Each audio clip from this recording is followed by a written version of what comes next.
I still think Jeep should have named this one the Commander. Regardless, it's finally here, the first fully electric offering from the icon of off-road. This is the 2024 Jeep Wagoneer S, and it's packing a heck of a powertrain punch.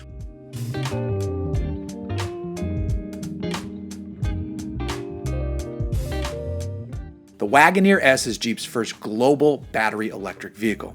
Though it wears the Wagoneer name, it does not ride on the same platform.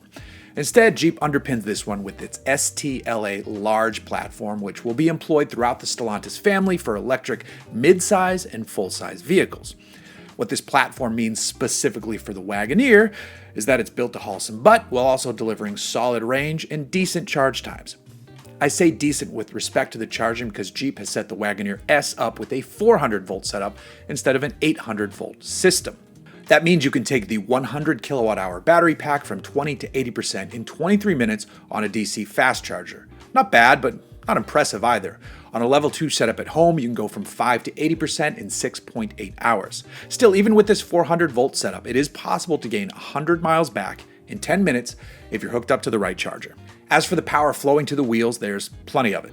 You have an electric drive motor mounted front and rear. Combined, you're looking at 600 horsepower and 617 pound-feet of torque.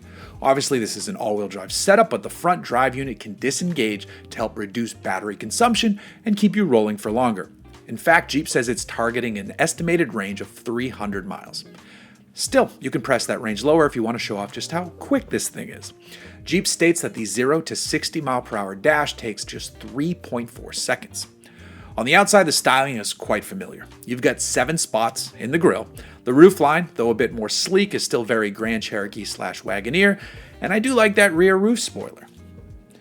There's a set of 20-inch gloss black wheels at the corners, a dual-pane sunroof overhead, and satin colors for all of the accent trim. In the cabin, there is a world of screens. In fact, Jeep states that you have more than 45 inches of usable screen space. In the center sits the 12.3-inch infotainment display. The front passenger display is 10.25 inches and has an HDMI port. There's a 12.3-inch gauge cluster display, a 10-inch head-up display, and even a deployable 10.25-inch lower display for the HVAC controls. This first model, being the launch edition, is basically fully loaded. The front seats are heated and ventilated, and the second row is as well. There's a wireless charging pad, perforated leatherette seat trim, every safety feature, and even a top-shelf audio system. Jeep fits the Wagoneer S with the McIntosh setup that boasts 19 speakers, 1,160 watts, and even has a 12-inch sub. It sounds fantastic. Interestingly, Jeep doesn't plan to offer the Wagoneer S as an EV only. There's our version coming with the Hurricane Inline-6 powertrain. This platform, though built with an EV-first mindset, can also accommodate hybrid and gas-only versions. However, Jeep is also showing off a Trailhawk version of the EV Wagoneer S in addition to the i6 setup to come. It's being called a concept at this point, but come on. The Trailhawk version adds a rock mode to its drive mode.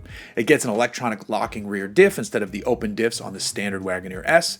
Jeep pops on a set of nearly 32-inch tall all-terrain tires on 18-inch wheels, and then of course has to toss on a set of colored tow hooks, though they're orange on this one instead of red. The green interior looks awesome, as do the flush-mounted exterior badges. I'm sure we'll see the production version of this one look not too different from this concept.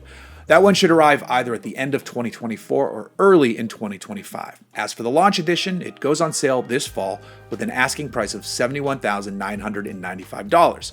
If that's the pricing for what should be considered an upper trim, I think we're in a good spot. And I look forward to seeing less expensive versions rolling out down the line.